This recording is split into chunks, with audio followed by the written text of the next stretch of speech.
ચાલો મિત્રો, વાનેચા ફેમિલી વ્લોગમાં આપનું હાર્દિક સ્વાગત છે।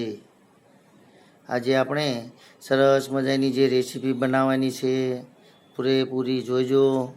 આજે આપણે સરસ મજાના મેથીના ઢેબરા બનાવવાના છે મિત્રો। જે વાડીની તાજી મેથી આપણે લાવ્યા છીએ મિત્રો। તો સરસ મજાના મેથીના ઢેબરા બનાવશું। ત્યાંના મટીરિયલ હું તમને બતાવી રહ્યો છું। તાજી મેથી છે, સરસ મજાનું તાજું લસણ છે, મરચી છે, આદું છે, દૂધી છે, તેમજ આપણી વાલી કોથમીર છે મિત્રો। તો ચાલો સૌપ્રથમ આપણે સરસ રીતે મેથીનું કટિંગ કરી લઈએ મિત્રો। ત્યાર પછી આપણે લસણ, મરચી, આદુ વગેરેને છીણ કરીને તૈયાર કરી લઈએ।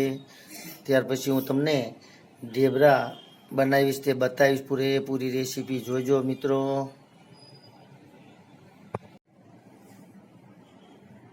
ચાલો મિત્રો, આજે આપણે સરસ મજાના મેથીના ઢેબરા બનાવવાના છે। તેનું મટીરિયલ તૈયાર થઈ ગયું છે મિત્રો। સરસ મજાની મેથીનું કટિંગ કરી લીધેલું છે, તેમજ દૂધીનું પણ છીણ કરી લીધેલું છે, તેમજ આપણે લીલા લસણનું પણ કટિંગ કરી લીધેલું છે, તેમજ આપણે સરસ મજાની ચટણી પણ બનાવી લીધી છે। આદુ, મરચી, ધાણા તેમજ લસણની ચટણી પણ તૈયાર કરી લીધી છે, તેમજ તેના અંદર ઉમેરવા માટે તલ અને અજમો પણ આપણે લઈ લીધેલો છે, તેમજ બીજા મસાલા પણ ઉમેરશું। તો ચાલો મિત્રો, આપણે સરસ મજાના મેથીના ઢેબરા બનાવવા માટે આપણે સૌપ્રથમ લોટ તૈયાર કરી લઈએ, એટલે કે લોટ બાંધીને સરસ રીતે તેને તૈયાર કરી લઈએ। ત્યાર પછી આપણે ઢેબરા બનાવવાની શરૂઆત કરશું મિત્રો।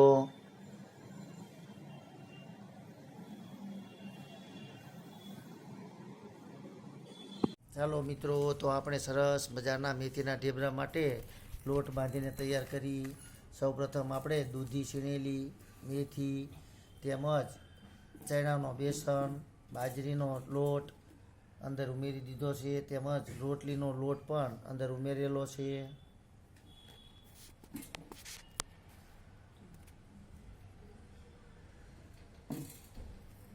સ્વાદ પ્રમાણે મીઠું પણ ઉમેરી દઈએ, તેમજ આપણે તેમાં અજમો અને તલ પણ ઉમેરી દઈએ, તેમજ આપણું જે લીલું લસણ છે તે પણ ઉમેરી દઈએ। સ્વાદ પ્રમાણે થોડી ખાંડ અથવા ગોળ પણ ઉમેરી દઈએ। તીખું મરચું પણ ઉમેરી દઈએ, તેમજ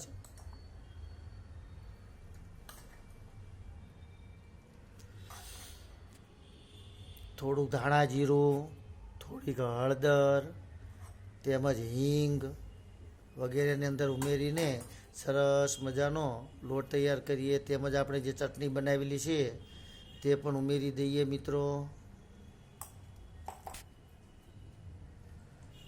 તેમજ આપણે જે લસણને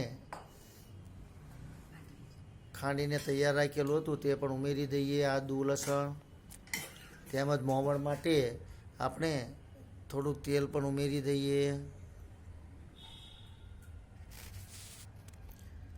ચાલો, તો આ રીતે હવે સરસ મજાનો આપણે લોટ બાંધીને તૈયાર કરી ત્યાર પછી આપણે ઢેબરા બનાવવાની શરૂઆત કરશું મિત્રો।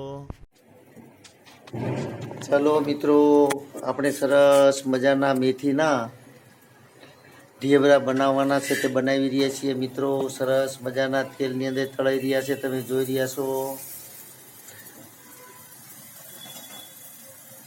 કારણ કે મેથીના ઢેબરા ખાવાની દહીં સાથે, દૂધ સાથે તેમજ રાયતા સાથે તેમજ રાયતા મરચાં સાથે ખાવાની ખૂબ જ મજા આવતી હોય છે મિત્રો। તમે પણ આ રીતે બનાવજો, કારણ કે શિયાળાની ઋતુ હોવાથી પૂરતા પ્રમાણમાં આપણને સરસ મજાની તાજી મેથી પણ મળતી હોય છે મિત્રો।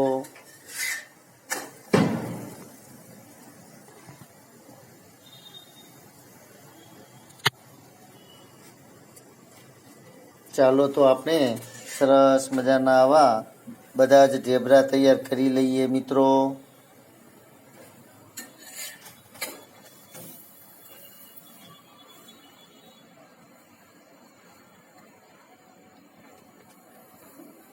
આપણે આજે મેથીના ઢેબરાને દહીં સાથે અને દૂધ સાથે સર્વ કરશું મિત્રો। તમને જે મજા આવતી હોય તે દહીં અથવા દૂધ સાથે ખાઈ શકો છો। ઘણા લોકો ગોળ સાથે ઘી સાથે પણ ખાતા હોય છે, દહીં સાથે પણ ખાતા હોય, ચા સાથે પણ ખૂબ જ ખાવાની મજા આવતી હોય છે મિત્રો।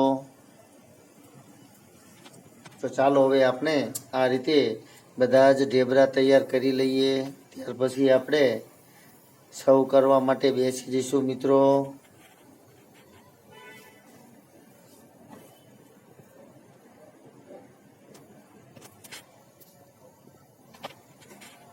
આ રીતે સરસ રીતે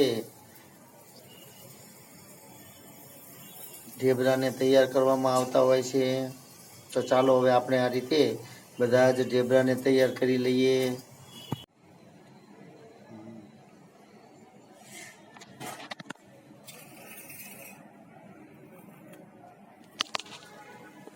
ચાલો મિત્રો, તમે જોઈ રહ્યા છો સરસ મજાના આપણા મેથીના ઢેબરા તૈયાર થઈ ગયા છે।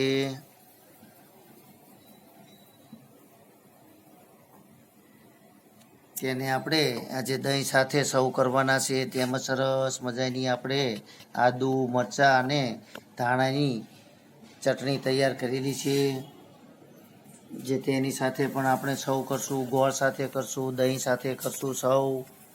ચાલો મિત્રો, તો તમને પણ મોઢામાં પાણી આવી ગયું હોય છે, ખાવાની ખૂબ જ મજા આવતી હોય છે। દૂધ સાથે પણ જો તમને મજા આવતી હોય તો દૂધ સાથે પણ ખાઈ શકાય છે।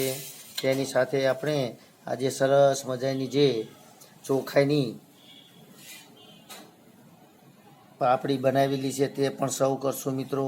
તીખી ચટણી સાથે ખાવાની ખૂબ જ મજા આવતી હોય છે।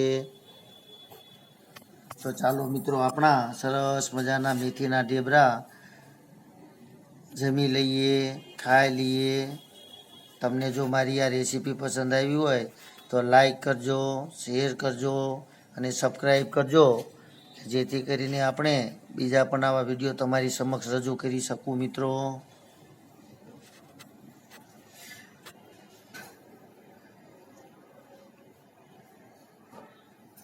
જય યોગેશ્વર ભગવાન, જય માતાજી।